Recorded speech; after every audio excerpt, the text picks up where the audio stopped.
માં, શું તમે મારા પગરખાની દોરી બાંધી આપશો? સમા, સમા. હા માં, હું તૈયાર છું. ચાલ વેદ, બસ આવી ગઈ.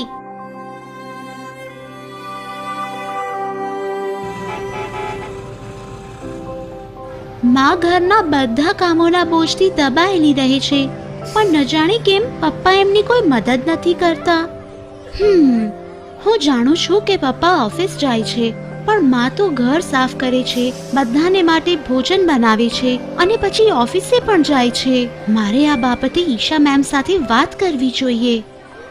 ધન્યવાદ બાળકો. આજની ક્લાસ સમાપ્ત થાય છે. જો તમારે કોઈ પ્રશ્ન હોય તો મારી પાસે આવો. મેમ, મારી માં મારી અને મારા ભાઈની મદદ કરે છે સ્કૂલ માટે તૈયાર થવામાં. તેણી અમારા બધાને માટે ભોજન પણ બનાવે છે અને પછી ઓફિસ જાય છે. મને દરરોજ સાંજે મારી માને થાકેલી જોવાનું સારું નથી લાગતું. કેમ તેણી બધા કામ એકલી કરે છે? કેમ મારા પપ્પા એમની મદદ નથી કરતા? શું ફક્ત મહિલાઓ જ ઘરના કામ કરે છે? સમા, હું બહુ ખુશ છું કે તે આના પર ધ્યાન આપ્યું અને તું મારી સાથે આ વાત પર ચર્ચા કરી રહી છે. આ સાચું નથી કે ફક્ત મહિલાઓ ઘરનું કામ કરી શકે છે. એક વ્યક્તિના જાતિ અને જેન્ડરની એની ભૂમિકા અને જવાબદારીઓ સાથે કાંઈ લેવા દેવા નથી હોતી. ઘરને ચલાવવા માટે દરેક વ્યક્તિએ સહયોગ કરવો જોઈએ અને ઘરનું કામ સાથે મળીને કરવું જોઈએ. જી હા, પણ જાતિ અને જેન્ડર સાથે તમારો શું અર્થ છે? સમા, લિંગ એક જૈવિક ઓળખ છે કે જે એ શરીરના અંગો પર આધારિત હોય છે જેની સાથે આપણે જન્મ્યા છીએ. જી હા મેમ. અને જેન્ડર શું હોય છે?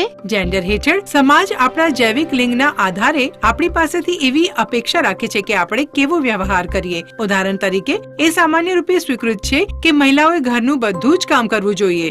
મેમ, બિલકુલ આવું જ મારા ઘરમાં થઈ રહ્યું છે અને મને લાગે છે કે આ ખોટું છે. સાચું કહ્યું સમા, આ બિલકુલ ઠીક નથી અને એ મહત્વપૂર્ણ છે આપણે એવી બાબતો પર સવાલ કરીએ જેને આપણે સ્ટીરિયોટાઇપ કહીએ છીએ. કદાચ તું એ જાણતી હશે કે દુનિયાના મોટા ભાગના રસોઈયાઓ પુરુષ છે અને એમણે આ સ્ટીરિયોટાઇપને તોડ્યું છે કે ફક્ત મહિલાઓ જ ભોજન રાંધી શકે છે. આ જ રીતે મેરી કોમ, કે જે એક બોક્સર છે, એમણે એ દેખાડ્યું છે કે મહિલાઓ પણ લડી શકે છે અને તે પણ એટલી જ મજબૂત હોય છે. આ કેટલાક દાખલા છે જેનું તું ધ્યાન રાખી શકે છે અને પોતાના દોસ્તો અને પરિવાર સાથે શેર કરી શકે છે. ધન્યવાદ મેમ. હું મારા મમ્મી અને પપ્પા સાથે ચર્ચા કરીશ અને જ્યારે પણ હું આવું કંઈક પોતાની આસપાસ થતા જોઈશ તો હું આ વાતો પર સવાલ કરીશ.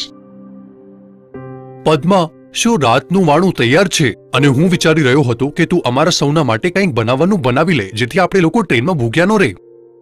બરાબર છે. સાચું કહ્યું સમા, આ બિલકુલ ઠીક નથી અને એ મહત્વપૂર્ણ છે આપણે એવી બાબતો પર સવાલ કરીએ જેને આપણે સ્ટીરિયોટાઇપ કહીએ છીએ. વેદ, વેદ. હા દીદી, આવ્યો.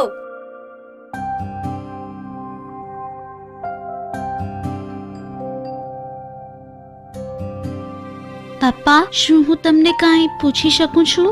બિલકુલ સમા, બોલ, શું વાત છે? તમે માને ઘરના કામોમાં મદદ કેમ નથી કરતા? હું આખો દિવસ ઓફિસમાં કામ કરું છું અને જ્યારે પાછું આવું છું તો થાકેલો હોઉં છું. ત્યારે હું ટીવી જોવા અને આરામ કરવાનું પસંદ કરું છું. પણ માં પણ તો ઓફિસ જાય છે, તો પણ તેણી ઘરે પાછી આવીને ભોજન બનાવે છે, ઘર સાફ કરે છે અને ઘરના અન્ય કામ કરે છે. સમા, તારાથી આ બધી વાતો કોણે કીધી? દરેક ઘરમાં માં ભોજન બનાવે છે અને ઘરના કામ પણ કરે છે. આ આપણા સમાજમાં સામાન્ય છે અને આમાં કાંઈ ખોટું નથી.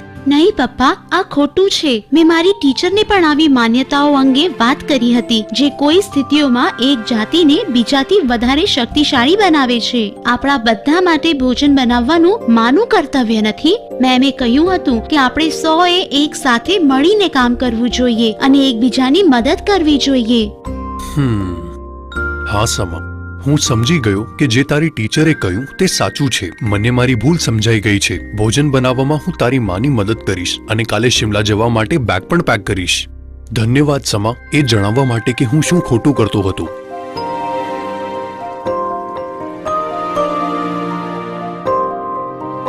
આ ફક્ત એક ઉદાહરણ છે એના ઘરનું જ્યાં તમામ જાતિ સાથે સમાન વ્યવહાર નથી થતો. એટલા માટે રૂઢિઓને સંબોધિત કરવી અને તેમના અંગે વાત કરવી જરૂરી છે.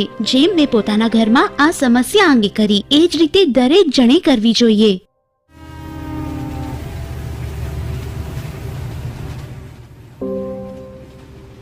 વેદ, શું થયું? તું આટલો ડરેલો કેમ લાગી રહ્યો છે? દીદી, હું આ લોકોથી ખૂબ જ ગભરાઉં છું. આ લોકો કોણ છે?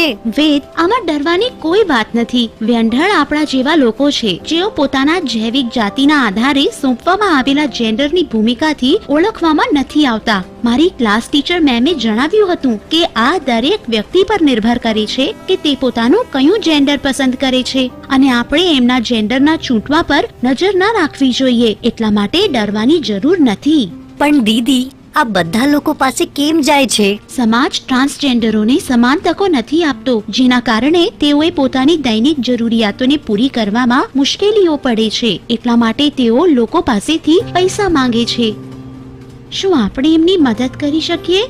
હમણાં તરત જ આ બધું બંધ કરો. દરેક વ્યક્તિ જેવી બનવા ઈચ્છે તેવી બનીને જીવન જીવવા માટે સ્વતંત્ર છે. તમારે સૌએ આમની પાસેથી માફી માંગવી જોઈએ અને ફરીવાર બિલકુલ આવું ન કરવું જોઈએ. અમને પોતાની ભૂલ અનુભવીએ છીએ અને લજ્જિત છીએ. ધન્યવાદ સર. હવે સમય એ છે કે લોકોએ સમજે કે મારું જેન્ડર અથવા જીવન જીવવાની પસંદગી અમને નબળા નથી પાડતી, અને આ આધારે અમારી સાથે ભેદભાવ ન કરવામાં આવવો જોઈએ. તેઓ સાચું કહી રહ્યા છે. આપણે બધા જ માણસોનું સન્માન કરવાનું શીખવું જોઈએ અને લોકો જેવા પણ હોય તેમનો સ્વીકાર કરવો જોઈએ. દરેક પરિવાર તેમજ સમાજમાં લિંગ સમાનતા અતિ આવશ્યક છે. બાળકોના વાળી એમના પહેલા રોલ મોડલ હોય છે. એ મહત્વપૂર્ણ છે કે મા બાપ ઘરના કાર્યો સાથે મળીને કરે અને પોતાના બાળકો પાસેથી તેઓને વયને અનુકૂળ લિંગ આધારિત મુદ્દાઓ અંગે વાત કરે, જેથી તે આથી પણ વધુ જાણકાર, લિંગ ઉત્તરદાયી અને સન્માનજનક બને. લિંગ, જેન્ડર, જાતિ, ધર્મ, સામાજિક, આર્થિક અથવા શૈક્ષણિક સ્તરથી દૂર તમામ માહે પરસ્પર સન્માન હોવું જોઈએ. આ મહત્વપૂર્ણ મૂલ્ય લૈંગિક ક્ષમતા આધારિત સમાજના નિર્માણોનો મજબૂત પાયો બનાવે છે.